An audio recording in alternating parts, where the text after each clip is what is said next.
사랑하는 여러분, 지난밤도 단잠을 주무셨습니까? 수요일 새 아침을 맞이합니다.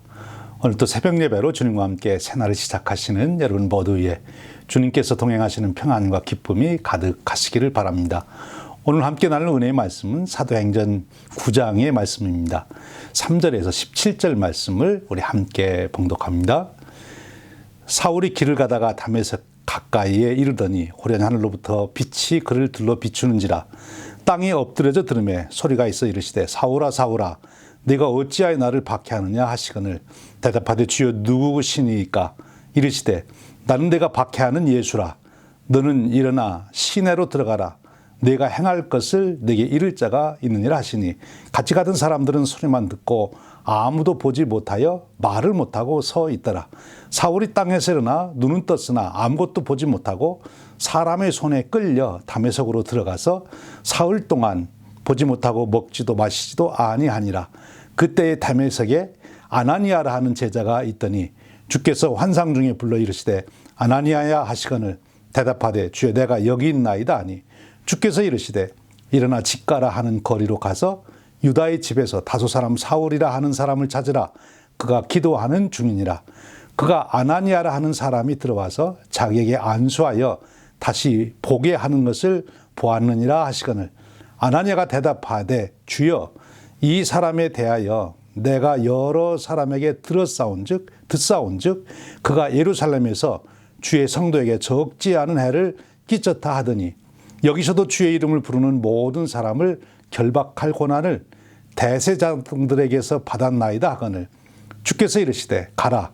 이 사람은 내 이름을 이방인과 임금들과 이스라엘 자손들에게 전하기 위하여 택한 나의 그릇이라. 그가 내 이름을 위하여 얼마나 고난을 받아야 할 것을 내가 그에게 보이리라 하시니 아나니아가 떠나 그 집에 들어가서 그에게 안수하여 이르되 형제 사울아 주 곧 내가 오는 길에서 나타나셨던 예수께서 나를 보내어 너로 다시 보게 하시고 성령으로 충만케 하신다 하니 이 말씀은 살아계신 하나님께서 사랑하는 자녀들에게 주시는 은혜의 말씀입니다. 아멘. 사도행전은 크게 둘로 나눠집니다. 1장에서 8장까지 그리고 9장에서 28장까지죠. 1장에서 8장까지는 예루살렘 교회 중심으로 이야기가 소개되고요. 그리고 9장부터는 이제 이방에 있는 교회들 이야기가 많이 소개됩니다. 인물로 본다면 1장에서 8장까지는 사도들 중심, 특별히 베드로를 중심으로 한 사도들의 이야기가 소개되고 있고요. 이제 9장에서부터는 드디어 바울이 등장하고 바울의 이야기가 이제 소개되고 있습니다. 이렇게 사도행전은 이제 9장에서부터 이제 바울의 이야기를 하게 되고 그리고 이방교회 이야기를 이제 하게 됩니다. 누가는 왜 이 이야기를 소개하고 있을까요? 그것은 물론 누가가 이 사도행전을 기록할 때 그 사도행전을 들어야 될 사람들이 꼭 들어야 할 이야기이기 때문에 이 이야기를 했겠지요. 누가가 이 사도행전을 기록하여 전하여 준 사람들은 누굽니까? 이미 말씀드린 대로 AD 80년에서 90년경에 초대교회 그리스도인들 또 교회들입니다. 바로 이 교회들이 지금 이 사도행전의 이야기를 꼭 들어야 되는 거죠. 오늘 말씀으로 보면 이제 바울의 이야기를 꼭 들어야 하기 때문에 이 이야기를 전해 준 것입니다. 그러면 이 AD 80년, 90년경에 있었던 교회들이 어떤 상황에 있었는데 어떤 문제에 직면했는데 바로 누가는 이 이야기를 통해서 그 문제에 대한 해답을 제시하고 있을까요? 예, 바로 이 초대 교회는 이제 변화라고 하는 큰 문제에 직면하고 있게 된 것입니다. 여러분 아시는 대로 AD 70년경에 디투스라고 하는 로마의 장군이 예루살렘을 침공해서 완전히 초토화시키죠. 예수님 말씀하셨던 대로 성전에 돌 하나 위에 돌 하나 남지 않고 다 무너지는, 그 당시 정말 유대인들이, 예루살렘에 있던 유대인들이 정말 참혹한 일을 이제 당하게 됩니다. 수많은 사람들이 또 포로로 잡혀가기도 하지요. 근데 바로 그런 디투스 장군의 예루살렘 정복은 유대인들로 하여금 온 세계로 흩어지게 만들었어요. 바로 우리 그리스도인들도 같은 유대인들처럼 온 세계로 흩어지게 되는 거지요.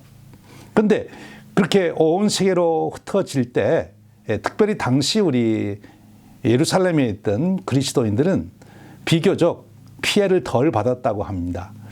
왜냐하면 미리 그 디투스 장군이 예루살렘 성을 포위해서 그 안에 있는 사람들을 절대 나오지 못하게 하고 좀 몰살시키려고 하는 그런 전략을 알고 미리 피신을 했다는 거예요. 근데 이제 예루살렘 성을 끝까지 그 안에 피해서 거기서 보호를 받겠다고 했던 사람들이 이제 큰 화를 당한 거죠. 그 계파별로 본다면 사두계파 사람들이 가장 큰 피해를 보았다. 그렇게 역사가는 이제 전해주고 있습니다. 이렇게 유대인들이 큰 환란을 당해서 세계 도처로 다 흩어질 때 거기에 그리스도인들도 함께 흩어지게 되는 것이지요. 그런데 그 흩어진 자들이 사마리아에도 갔지만 도처에 흩어져서 이제 복음을 전하게 됩니다. 그리고 이제 교회가 곳곳에 이제 세워지게 되지 않겠습니까? 그런데 이제 문제가 생기게 되는 거지요. 그런 변화 속에서 변화하지 아니하려고 하는 문제가 있는 거죠. 지금 예루살렘 교회를 중심으로 그리고 사도들 특별히 베드로와 야고보를 중심으로 예루살렘 교회가 급성장을 하고 그리고 정착이 되고 안정을 가져왔었는데 그래서 모든 당시의 교회 중심은 예루살렘 교회에 있었습니다. 그런데 이제 그 중심에 이동이 일어나기 시작한 거예요. 대표적인 것이 안디옥 교회가 이제 크게 부흥하고 안디옥 교회가 세계를 향하여 문을 열지 않습니까? 이런 변화, 이 변화를 잘 받아들여야 되는데 이 변화라고 하는 것은 원래 어려운 거지요. 사실 이 초대 교회만이 아니라 모든 인간 공동체가 이 변화하기가 참 힘듭니다. 개인적으로 변화하기도 힘들지만 이 공동체가 변화한다는 것이 참 힘들어요. 이 전통이라는 것이 있기 때문에 그렇습니다. 그동안 주도해오던 자들이 있기 때문에 그렇습니다. 그것이 바뀐다는 것은 참 어려운 거예요. 왜냐하면 불안정해 보이기 때문에. 그리고 거기에 대한 저항이 있기 때문에 그렇습니다. 그래서 지금 예루살렘 교회 중심으로 그리고 베드로와 야고보와 요한과 이 사도들 중심으로 되어 있던 초대 교회가 이제 이방 교회에게로 그리고 바울이라고 하는 새로운 인물 중심으로 교회의 중심이 지도력이 바뀌는 그런 변화인 거지요. 여러분이 변화할 때 제일 장애가 된다고 할 수 있을까요? 그거 무엇인지 아십니까? 그것은 그동안 잘 해온 것이 새로운 변화를 하는데 장애가 될 수 있다는 거예요. 그리고 그동안 잘 해오던 사람들이 새로운 변화에 장애가 될 수 있다는 거죠. 지금 초대 교회가 그런 문제에 직면하게 된 거죠. 근데 이것은 초대교회 문제만이 아니죠. 교회 역사 2000년을 보면 계속해서 교회는 새로운 시대에 맞게 선교적 구조를 가져야 되고 그리고 변화를 가져야 되고 세상이 변하는 것과 같이 교회도 새로운 전략으로 바꿔서 하나님 나라를 확장해야 가는데 그런데 제도적으로나 여러 가지 사람에 있어서 변화하지 하려고 않기 때문에 이제 그것이 문제가 되는 거죠. 오늘날도 똑같이 우리가 경험하고 있지 않습니까? 그래서 지금 누가는 이 예루살렘 교회에서 이방 교회로 사도들 중심에서 이제 바울이라고 하는 새로운 인물로 변화되는 이 이야기를 통해서 그 해답을 주고 있는 거예요. 그런데 초기 교회가 아주 현실적으로 직면했던 문제 하나가 있습니다. 그것은 무엇인가 하면 이제 흩어진 교회들이 열심히 복음을 전하고 교회가 세워지는데 그 교회를 극심하게 박해하는 자들이 있잖아요. 특별히 함께 흩어졌던 유대인들, 해당을 중심으로 모였던 유대인들이 박해를 해요. 나중에 보면 알지만 바울이 교회를 세우려는 곳마다 계속 유대인들이 일어나가지고 얼마나 박해를 심하게 합니까? 이제 그 유대인들의 그와 같은 박해가 있는데 그 박해도 문제지만 이런 문제가 생긴 거예요. 박해를 하던 그 사람이 어느 날 갑자기 자기도 예수 믿겠다고 교회에 나오는 거예요. 어제까지 그렇게 교회를 욕하고 박해하던 사람이 이제 교회에 나와서 나도 교인으로서 살겠다고 할 때 여러분 할렐루야 하고 쉽게 받을 수 있겠습니까? 내 부모를 감옥에 보내고 나에게 해를 끼치고 교회를 어렵게 하던 그 사람이 하루아침 변해가지고 와서 나도 이제 예수 믿겠다고 그럴 때 할렐루야 하고 받아들이면 참 좋은데 현실적으로는 그렇지 않다는 거지요. 제가 목회하면서도 경험하는 걸 보면 새로운 분이 교회에 왔을 때 이런 경우가 가끔 있어요. 기존에 있던 성도님들이 오셔가지고 목사님 그 사람은 우리 교회에 안 나왔으면 좋겠어요. 동네 소문이 아주 좋지 않습니다. 그 평판이 안 좋습니다. 오히려 그 사람이 오면 교회가 이미지가 나빠지고 안 좋아집니다. 이렇게 이야기할 때가 있는 거죠. 그게 사실이에요. 지금 초대교회가 그런 일에 이제 부딪힌 거예요. 교회를 박해하던 사람이 교회 안에 들어왔는데 기꺼이 환영을 해야 되느냐 말아야 되느냐 어떻게 해야 됩니까? 누가는 여기에서 사도 바울의 이야기를 통하여 그 문제에 대한 답을 주고 있어요. 오늘 여기 사도 바울이 예수님 만나고 이제 회심해서 그리스도인으로 살겠다고 나오면 교회가 기쁨으로 받아야 될 거 아닙니까? 그런데 현실은 그렇지 않았던 거죠. 오늘 성경에 보면 아나니아라고 하는 인물에게 성령님께서 아예 계시를 해 주셔가지고 내가 유다라고 하는 사람의 집에 들어가면 거기 사울이라고 하는 사람이 있다. 그에게 안수해라. 이렇게 하는데 아나니아가 아멘 그러고 갑니까? 아니죠. 주님, 뭐 생각 잘못하신 것 아니에요. 제가 듣기로는 이 사울이 예루살렘 교회에 큰 해를 끼치고 지금도 대제사장들한테 그 영장을 받아가지고 지금 이 다메섹에 있는 그리스도인들을 잡아가려고 오는 사람인데 그 사람에게 제가 가야 됩니까? 받아들여야 됩니까? 이렇게 질문까지 하잖아요. 그만큼 박해하던 사람을 받아들인다는 것은 어려운 거지요. 그런데 누가의 답은 무엇입니까? 받아들이라는 거죠. 그래서 아나니아가 가서 기도하고 거기에서 역사가 일어나고 그래서 사울이라고 하는 사람이 이제 교회의 중심으로 들어오게 되는 그 사건입니다. 여러분 오늘 또 우리가 살아가며 이런 일을 경험합니다. 교회의 평판이 안 좋았던 사람이 나왔다. 또 한때 교회에 해가 됐던 사람이 나왔을 때 그가 진심으로 회개하고 교회에 나왔다면 우리는 과거를 묻지 말고 그분을 받아들여야 된다 하는 것입니다. 그가 진심으로 회개하고 정말 주님을 믿겠다고 나왔다면 우리가 그분을 이제 받아들여야 된다 하는 거지요. 여러분 이 사도행전 9장의 이야기는 큰 틀로 보면 변화를 수용해야 되고 오히려 변화에 너희들이 중심에 계속 있어야 된다 하는 것을 일깨워 주는 겁니다.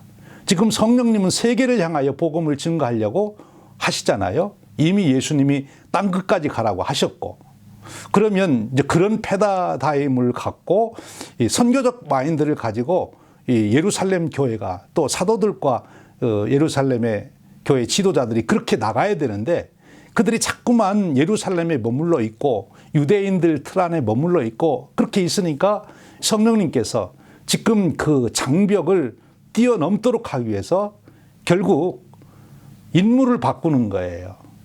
여러분 이걸 꼭 아셔야 됩니다. 성령님께서는 역사의 주관자시고 성령님께 주도적으로 선교적 역사를 이루어 가세요.